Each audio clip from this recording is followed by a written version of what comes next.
Hello YouTube, good morning. I'm here to showcase some updates in the Fishmonger Auto WoW Fishing Bot version 0.9.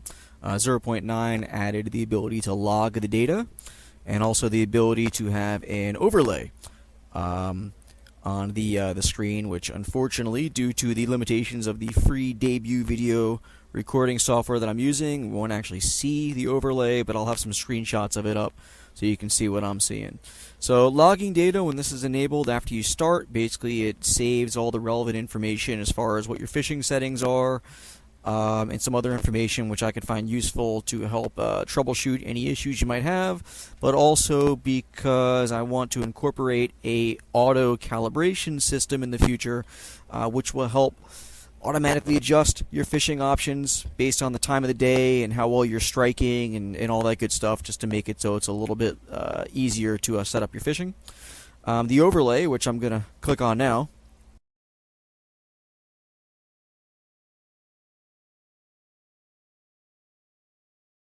and you're now seeing a screenshot of, basically has some data which lists some hotkeys for stopping fish in F7, F8, exits and closes the program completely, pause just pauses it. A couple of things here. The search index number basically tells you at what search interval the software is on.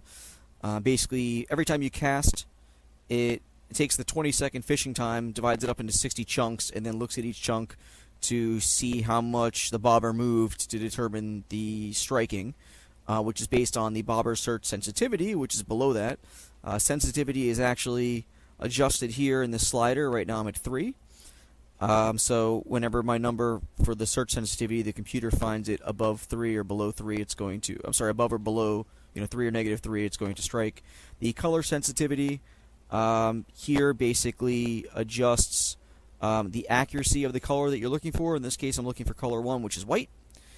And the casts, hooked, missed, and success rate on the overlay basically are a listing also what's down here. So you have two different places to see it. So I'm going to start fishing. I'm going to throw the fillet option on, which is basically going to put the blade bone hook on. Bobber tracking, which is going to have the mouse hover below the bobber so I can kind of see where it is that it's finding the color that it's finding. I'll throw my do not disturb on just so it'll enable this message, which I can type and change if I wanted to. I will log the data, and I'm going to keep the overlay on just for my purposes so I can see it. You won't be able to see it, though. Let me throw, the fish hook on, and I'll catch some sea scorpion where I'm at. I'll save this up, hit start fishing. Bottom left corner there, you can see it's put my do not disturb message on. It's using my sea scorpion bait. It is using the sharpened fish hook. It will also use the blade bone hook for the auto filleting. Oh, you know what? I was going to say, I think I'm out of them, but I'm not. And now it's starting to fish. It looks like the first bobber, and I can kind of tell just by looking at it, the color on the top of the bobber wasn't quite as white as normal, which is why it missed that. It was actually a little bit darker. I've noticed when you cast bobbers, and you may notice this too if you cast a lot of bobbers, the ones that are closer to you are larger, and they're actually brighter. The ones that are further away are smaller, and they're actually darker. So your color sensitivity may need to get adjusted based on the majority of your bobbers when you cast, if they're closer or further away. So there's a really close one. You can see it's really bright and really white at the top of the bobber, and I'm looking for white.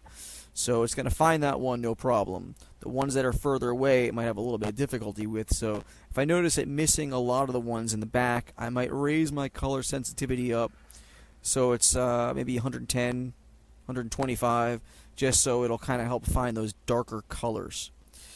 Right now I got 4 casts out. I've hooked 3 of them, which is why I have a success rate of 75%. And it's going to cast up to 50 times. So hopefully I'll get some pretty good data off this and pretty good numbers. I'm going to show you the log in a second so you can see what that looks like and how that's recording that.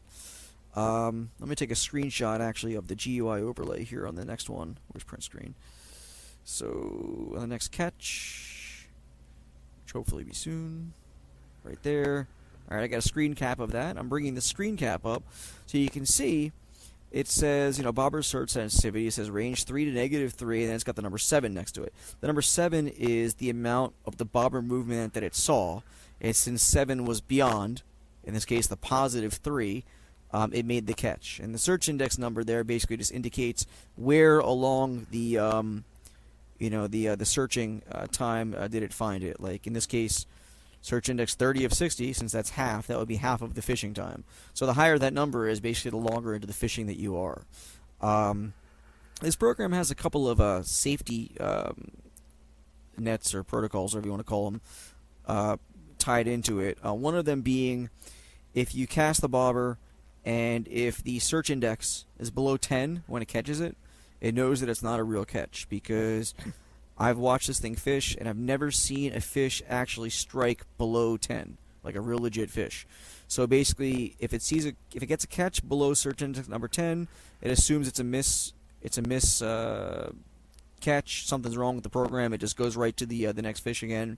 And if it logs 10 of those in a row, basically it assumes something's wrong. I.e., I don't know, your character turned and you're now facing a rock, or something happened where it's not fishing right, and after 10 consecutive misses in a row, it'll basically automatically shut the program down, just to kind of help it so you don't look like there's any kind of botting going on.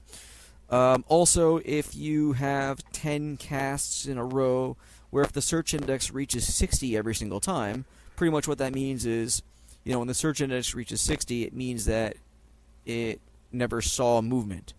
So if it gets 10 of those in a row, it automatically also shuts down, because it doesn't want to make it look like you're sitting there fishing all day long and not catching anything that looks kind of suspicious.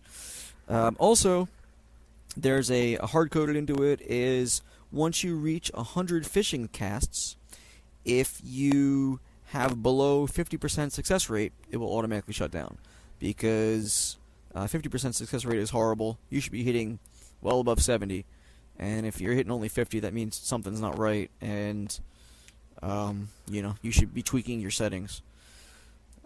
Like in this case, you can see I'm actually up to 19 with only 2 missed, and I am catching a lot of sea scorpion. Wow, what are they? 1, 2, 3, 4, 5, 6, 7, 8, 9. I got 9 sea scorpions so far, and they're filleting for about 4 each. That's 10. So that's 40 sea scorpion segments right there, just in the time you've been watching this video. Now, I don't know about you, my server, sometimes sea scorpion segments can go upwards of 5 gold, 4 gold each. So considering that's 40, 5 gold each, that could be 200 gold. Right, I'm sorry, wait, no, not 4 gold each. Yeah, no, they're expensive. They're about 4 gold each. So that could be, I don't sell them for that much. I mean, I usually sell them for about 2 gold each, but still, you can kind of get a general idea of how fast this can accumulate gold for you. Not only that, you can not only sell, obviously, the raw fish as raw fish, use it for cooking, level up your cooking, sell cooking kits. People buy leveling kits, all the time, leatherworking kits, that's that and the other thing. You can just, between sea scorpions and, abyssal gulper eels and all those fish, you can make a, and of course the crescent saberfish, you can make a fishing kit really easily. Fishing kits you could probably sell for a couple thousand gold really easily. So that's a way to advertise what you have and sell it, and dump all your stuff, make a good amount of money real quick. Alright, I'm back. I took a little break to help clean out my bag, and also made you skip watching some of the boring fishing. We're back now with 45 casts, and again, this is going to stop at 50. So you can see I've got a 41 hooked out of the 46 for an 89% success rate. That actually would be higher. It would be 1 higher. It's just that when I paused the program to empty out my bags and make all those changes, basically that affected the count there, and it thought I had a miss. So that's why it's 1 higher miss than normal. You can see I hit my 10-minute mark. Because again, what this program does is will automatically apply any kind of baits and things that you have. In this case, in 10 minutes when they run out. The auto flaying option is on a 60-minute timer, obviously, because it lasts 60 minutes. And a lot of the other timers for the different things that you have pretty much work at the the times when they should. So there you go, 50 fishing casts. 44 hooked really should be 45, and a success rate of 88%. So it's a great number to have for pretty much sitting back and doing nothing. To have this program sit and fish for you. So you got any questions? Let me know in the comments below. I'm gonna have the download for the trial version up for you, and thanks for watching.